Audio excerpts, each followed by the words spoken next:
everyone, this is Sakshi. Welcome and welcome back to the channel again. This is the part 3 of cell cycle and cell division.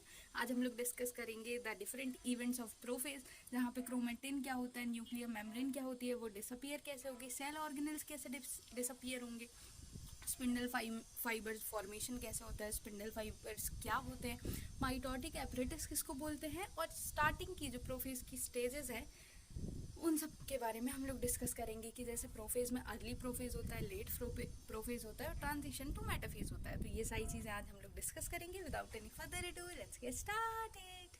Okay,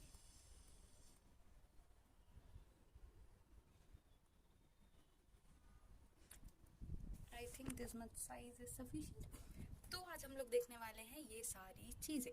let's start. हम लोगों ने पिछली class में discuss किया था about the telophase.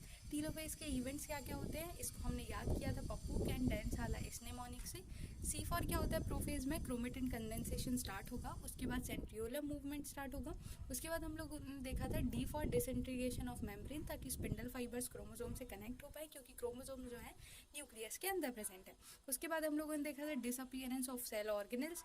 वो cell organelles क्यों disappear होते हैं ये आज हम लोग देखने वाले हैं। स्पिंडल फाइबर फॉर्मेशन बिगन होता है और इसी का जस्ट अपोजिट टीलोफेज में होता है। जैसे क्रोमेटिन यहाँ कंडेंसेशन हुआ तो यहाँ डिकंडेंसेशन हुआ, डिसइंटीग्रेशन ऑफ न्यूक्लियर मेम्ब्रेन तो यहाँ reintegration of nuclear membrane, disappearance तो reappearance of cell organelles of spindle fibre यहाँ फॉर्मेशन बिगिन हो रहा है। तो इन द नेक्स्ट फेज यहाँ स्पिंडल फाइबर फॉर्मेशन जो है, स्पिंडल फाइबर ब्रेक डाउन हो रहा है ना। प्रोफेज में हम लोगों ने देखा कि क्रोमेटिन कंडेंसेशन होता क्यों है, ताकि वो फैसिलिटेट कर पाए इक्वल नंबर ऑफ क्रोमोसोम को या equal number of DNA amount को टू द डिफरेंट दो सेल्स जो जिनमें हम लोग डिवीजन कर रहे हैं। इसके बाद हम लोग देखेंगे कि प्रोफेज में जो सेंट्रियोलर मूवमेंट होता है वो टूवर्ड्स द पोल कैसे होता है। तो जैसे सेंट्रियोलर मूवमेंट जो है ये इवेंट है कि सेंट्रियोल्स जो हैं वो अपोजिट साइड में मूव करना स्टार्ट करते हैं। वो कैसे करेंगे, ये जो सेंट्रियोल्स हैं ये अपोजिट साइड में जाने लगेंगे, जैसे ये जा रहे हैं, और फिर जाके ये दो पोल्स में इक्वली प्रेजेंट हो जाएंगे, ताकि ये जो है डीएनए के क्रोमोसोम, मतलब क्रोमोसोम जब हो जाए पूरे कंडेंसेट तो उन क्रोमोसोम से कनेक्ट हो पाए और पर्टिकुलरली उनका आधा सेक्शन और एक दूसरी सेल का आधा सेक्शन इक्वल अमाउंट में डिवाइड कर पाए। इसके बाद हम लोगों ने देखा डिसइंटीग्रेशन ऑफ न्यूक्लियर मेम्ब्रेन। अब ये क्यों ज़रूरी है, डिसइंटीग्रेशन ऑफ न्यूक्लियर मेम्ब्रेन इसलिए ज़रूरी है ताकि जो स्पिंडल फाइबर्स हैं वो क्रोमोसोम से अटैच हो पाए, to facilitate the joining of spindle fibres to the chromosome. ये न्यूक्लियर मेम्ब्रेन एग्जैक्टली होती है। अब न्यूक्लियर मेम्ब्रेन में जो है बहुत सारे कुछ चैनल्स प्रेजेंट होते हैं, और ये जो है इसके जैसे अगर ये न्यूक्लियर मेम्ब्रेन है तो इस न्यूक्लियर मेम्ब्रेन के पीछे ये जो आपको ये वाला स्ट्रक्चर दिख रहा है ये न्यूक्लियर लैमिला कहलाता है। तो अगर हमको न्यूक्लियर मेम्ब्रेन को ब्रेक डाउन करना है तो हमको न्यूक्लियर लैमिला को ब्रेक डाउन करना पड़ेगा, और वो अगर बेस ब्रेक हो जाएगा तो ऊपर की जो वॉल है वो भी ब्रेक होना आसान हो जाती है। तो हमें न्यूक्लियर मेम्ब्रेन के ब्रेक डाउन के लिए न्यूक्लियर लैमिला की ज़रूरत है। यहाँ पे ब्रेक डाउन इनिशिएट हो जाएगा इन द प्रोफेज। अब उसके बाद हम लोग नेक्स्ट इवेंट जो है वो है डिसअपियरेंस ऑफ सेल ऑर्गेनल्स। अब जैसे ये सेल ऑर्गेनल्स हैं, अब हमने देखा कि सेल ऑर्गेनल्स को भी डुप्लीकेट करना है और डीएनए को भी रेप्लिकेट करना है। तो जीवन फेज में हमने देखा कि बहुत सारी एंजाइम्स का सिंथेसिस होता है।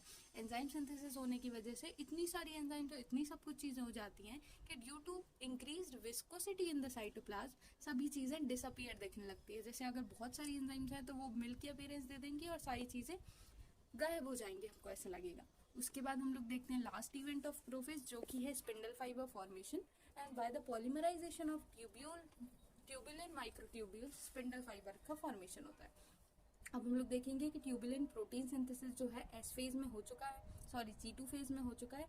ट्यूबुलिन प्रोटीन सिंथेसिस स्टार्ट, तो वो जो ट्यूबुलिन प्रोटीन है वो यहाँ एम फेज मतलब माइटोटिक फेज के प्रो फेज में जो है वो स्पिंडल फाइबर फॉर्मेशन उन्हीं ट्यूबुलिन प्रोटीन से स्टार्ट हो जाएगा।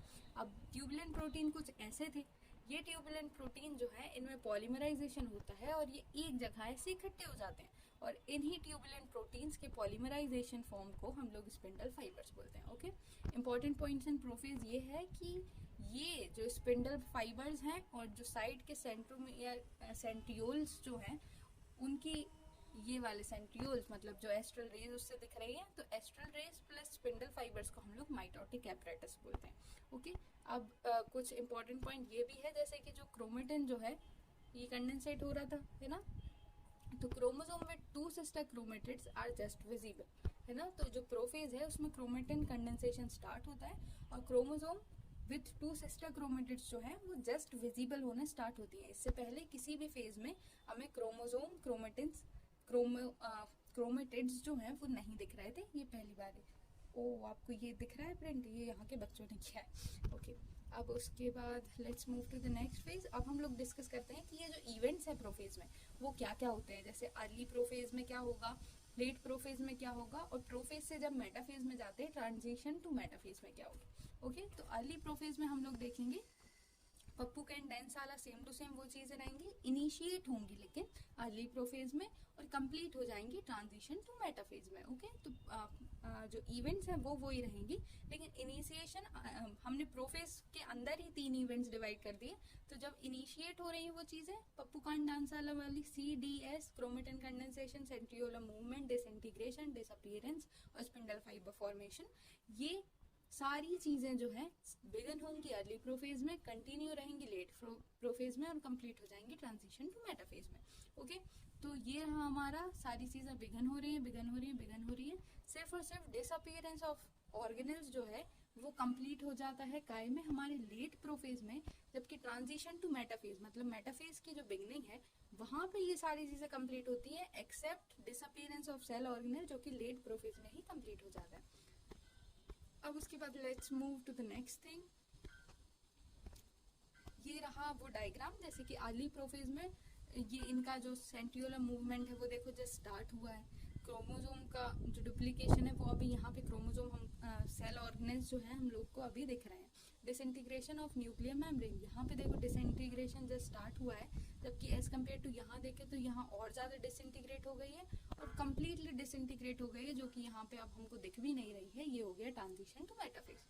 तो डिसइंटीग्रेशन पप्पू के बाद कैन, तो मोस्टली क्रोमेटिन कंडेंसेशन बिगन। देखो फर्स्ट में जो है क्रोमेटिन जो है न्यूक्लियर वॉल से, न्यूक्लियर लेमिना से अटैच्ड है ना। तो अर्ली प्रोफेज का क्या साइन होता है कि क्रोमेटिन्स जो है वो न्यूक्लियर लेमिना से अटैच्ड है। लेट प्रोफेज का क्या साइन होता है कि जो क्रोमेटिन्स है वो डिटैच हो गई है ना, not attach to nuclear membrane. और ट्रांजिशन टू मेटाफेज में क्या होता है कि ये स्पिंडल फाइबर से जो क्रोमेटिन है वो क्रोमोसोम्स बन चुके हैं और दोनों की दोनों सिस्टर क्रोमेटिड स्पिंडल फाइबर से कनेक्ट हो चुकी है। तो न्यूक्लियर मेम्ब्रेन कौन कौन से इवेंट्स थे प्रोफेज के, सबसे पप्पू कैन डांस साला, तो chromatin condensation, centriolar movement, disintegration of nuclear membrane, disappearance of cell organelle और स्पिंडल फाइबर फॉर्मेशन। ओके, ये सारी चीजें हो गई। अब एक क्वेश्चन आता है कि growth and reproduction are characteristics of cell indeed of living organism. ये है एक स्टेटमेंट। दूसरी स्टेटमेंट है cycles of growth and division allow a single cell to form a structure consist of million of cell। अब इनका first statement क्या है कि ग्रोथ और रिप्रोडक्शन है वो सेल के कैरेक्टरिस्टिक्स हैं, क्योंकि अगर ग्रो और रिप्रोडक्शन नहीं होगा तो फिर सेल आगे जाके डिवाइड नहीं कर पाएगी। तो ये भी बिल्कुल सही है। Indeed of all living organism, अगर कोई भी चीज लिविंग है उसको डिवाइड करना है तो उसको ग्रो और डुप्लीकेट मतलब रिप्रोड्यूस करने की जरूरत है। इसके बाद स्टेटमेंट 2 क्या है कि यही साइकिल ऑफ डिवीजन जो है एक सिंगल सेल को हेल्प करती है कि वो एक सिंगल सेल से मिलियंस ऑफ सेल्स फॉर्म कर पाए। तो दोनों स्टेटमेंट सही है, हेंस बोथ आर ट्रू। अब इसके बाद नेक्स्ट क्वेश्चन आता है chromosome become visible in cell during prophase of M phase. तो अब क्रोमोसोम्स कब विजिबल होते हैं, इनिशिएट हो जाते हैं क्रोमोसोम बिगन होना प्रोफेज अर्ली प्रोफेज में, और उसके बाद में कंप्लीटली दिखने लगते हैं हमको प्रोफेज में, हमें क्रोमोसोम्स विजिबल हो जाते हैं। फर्स्ट विजिबल यहाँ हो रहे हैं और कंप्लीट हो रहे हैं हमारे ट्रांजिशन टू मेटाफेज में।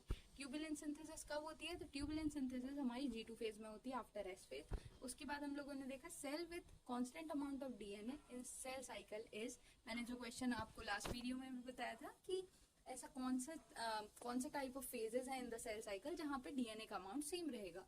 तो हम लोग सोचते हैं कि DNA का अमाउंट कहाँ सेम रह रहा है, जब S से हम लोग G2 फेज में जा रहे हैं तो यहाँ पे भी 4 था, 4C यहाँ पे भी 4 था, तो ये G2 में होगा।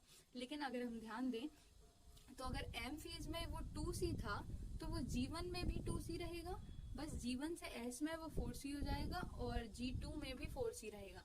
तो 2C से 2C रहना मतलब G1 में भी इक्वल या कांस्टेंट अमाउंट ऑफ DNA है, और 4C से 4C रहना मतलब कि G2 में भी कांस्टेंट अमाउंट ऑफ DNA है। तो इसका आंसर होगा cell with constant amount of DNA in the cell cycle is present in the G1 and G2 phase.